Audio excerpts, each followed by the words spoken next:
Assalamualaikum warahmatullahi wabarakatuh.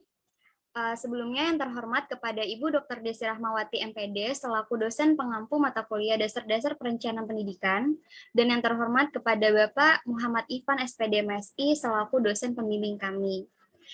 Izinkan kelompok kami, kelompok 6, untuk mempresentasikan hasil penelitian kelompok kami, yaitu mengenai delusi Indeks Pembangunan Manusia, studi kasus di Provinsi Kepulauan Bangka Belitung dan Provinsi Banten.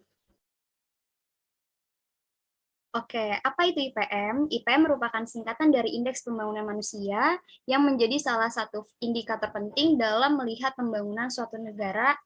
Nah, IPM juga dapat membandingkan tingkat kemajuan suatu daerah dengan daerah lainnya.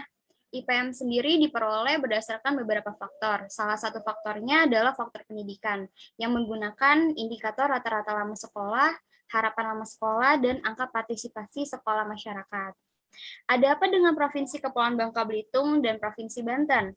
Oke, jadi nilai IPM di Provinsi Kepulauan Bangka Belitung dan Provinsi Banten memiliki perbedaan yang terpaut cukup jauh. IPM di Provinsi Kepulauan Bangka Belitung mencapai pertumbuhan hingga 0,24%, sedangkan di Provinsi Banten hanya 0,01%. Oleh sebab itu, kami ingin menganalisis lebih mendalam mengenai perbedaan kenaikan IPM tersebut.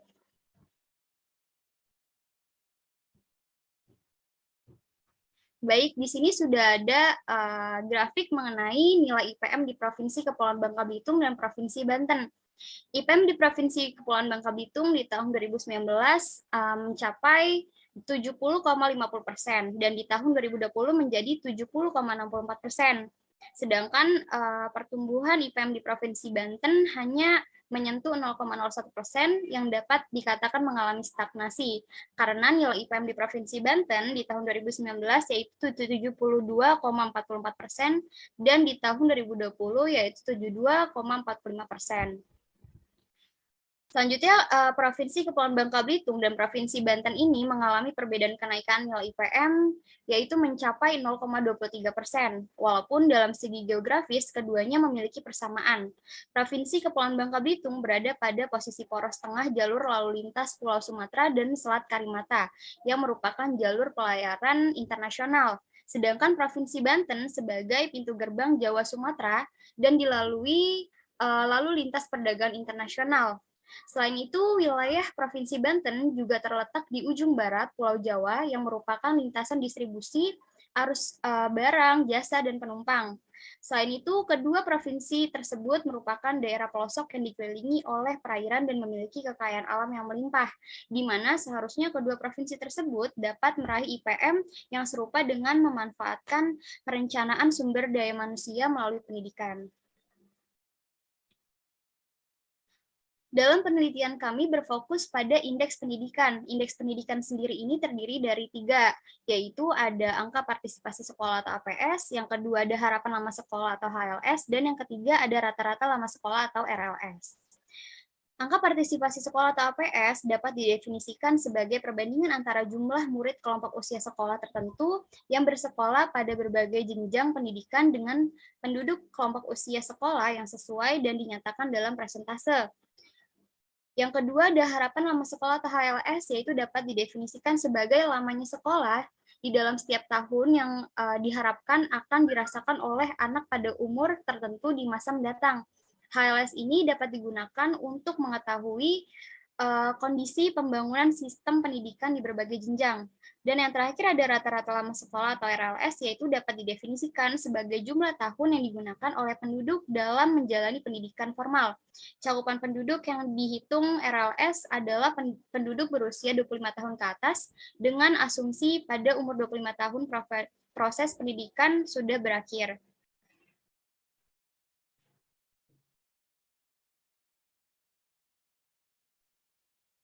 Nah, selanjutnya kami juga menampilkan grafik angka partisipasi sekolah dari Provinsi Kepulauan Bangka Belitung dan Provinsi Banten. Berdasarkan grafik yang ditampilkan, dapat dilihat bahwa angka partisipasi sekolah di Provinsi Kepulauan Bangka Belitung dari tahun 2018 sampai tahun 2020 memiliki perbedaan yang sedikit. Melalui data tersebut, dapat disimpulkan bahwa semakin tinggi usia penduduk di Provinsi Kepulauan Bangka Belitung, maka APS-nya semakin rendah. Data tersebut juga menggambarkan banyak penduduk usia SMA dan perguruan tinggi yang tidak dapat melanjutkan pendidikannya. Selain itu, pada grafik dapat dilihat angka partisipasi sekolah di Provinsi Banten dari tahun 2018 sampai tahun 2020 juga memiliki perbedaan yang tidak terlalu signifikan. Melalui grafik tersebut dapat disimpulkan bahwa semakin tinggi usia penduduk di Provinsi Banten, maka APS-nya semakin rendah. Melalui data tersebut menggambarkan banyak penduduk usia SMA di Provinsi Banten mengalami penurunan dibandingkan dengan penduduk usia SMP dan SD. Sedangkan usia perguruan tinggi tergolong rendah, banyak penduduk yang tidak dapat melanjutkan ke pendidikannya. Melalui perbandingan kedua database dari masing-masing provinsi, maka dapat dilihat bahwa data APS Provinsi Kepulauan Bangka Belitung ternyata memiliki nilai lebih rendah dibandingkan Provinsi Banten. Perbedaan yang signifikan tersebut dapat dilihat dari usia yang masuk perguruan tinggi.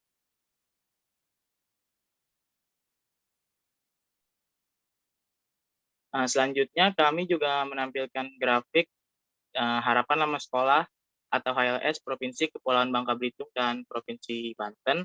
Melalui grafik tersebut dapat dilihat bahwa Provinsi Kepulauan Bangka Belitung mengalami kenaikan persentase yang cukup signifikan dibandingkan dengan Provinsi Banten. Namun, secara keseluruhan, nilai HLS di Provinsi Kepulauan Bangka Belitung masih dibilang rendah dibandingkan Provinsi Banten, yang artinya masyarakat Provinsi Banten memiliki HLS yang lebih tinggi dan memiliki sistem pendidikan yang lebih baik dibandingkan dengan Provinsi Kepulauan Bangka Belitung.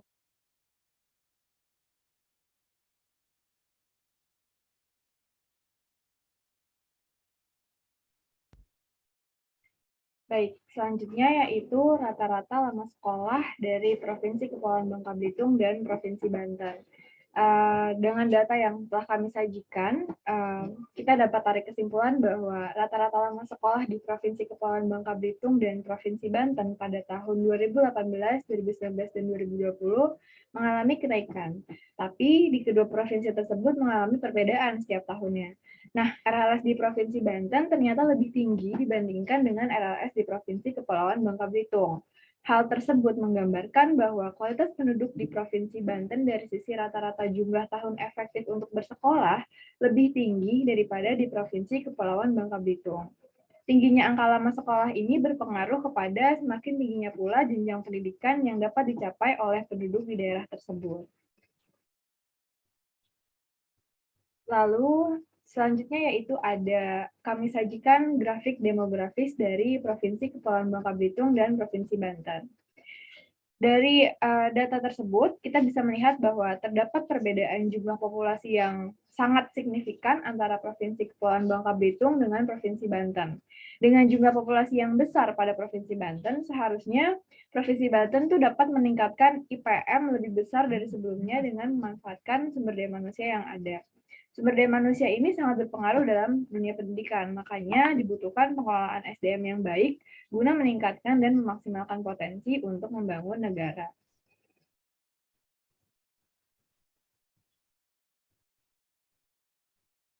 Lalu masuk pada kesimpulan dari penelitian kami.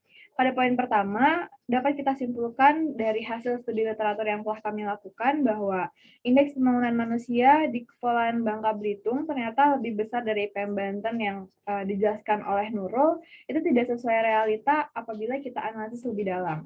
Lalu di poin 2, Banten nyatanya lebih unggul dalam nilai APS atau angka partisipasi sekolah, HLS atau harapan lama sekolah, dan rata-rata lama sekolah atau RLS. Lalu di poin ketiga, data demografis Kepulauan Bangka Belitung lebih besar daripada Banten, tetapi tidak adanya pemanfaatan SDM yang mana SDM di daerah Bangka Belitung tidak optimal. Maka angka IPM yang tinggi di suatu wilayah ternyata tidak menjamin bahwa wilayah itu sudah maju. Perlu adanya analisis mendalam dari masing-masing sektor yang memengaruhi indeks pembangunan manusia. Nah, realita ini menjadi bahan evaluasi bagi pemerintah agar tidak hanya terpaku pada angka IPM yang menyebabkan adanya delusi, karena dibutuhkan adanya analisis mendalam terhadap berbagai wilayah di Indonesia. Peluang bonus demografi saat ini juga harus kita manfaatkan sebaik mungkin untuk menciptakan sumber daya manusia yang unggul dengan meningkatkan kualitas pendidikan. Nah, upaya peningkatan pembangunan manusia ini tidak dapat berdiri sendiri. Jadi, strategi yang tepat dan sinergi dari seluruh lapisan masyarakat sangat dibutuhkan untuk mewujudkan pembangunan manusia yang lebih baik dan berkelanjutan. Mahasiswa dengan level intelektual yang tinggi di masyarakat sekaligus agent of change atau agen perubahan seharusnya memiliki berbagai kreativitas serta inovasi di bidangnya untuk turut membantu meningkatkan pembangunan manusia yang seutuhnya. Oke, berikut adalah referensi-referensi yang kami gunakan dalam studi literatur penelitian kami. Sekian dari kelompok 6. Terima kasih. Mohon maaf apabila ada kesalahan kata. Wassalamualaikum warahmatullahi wabarakatuh.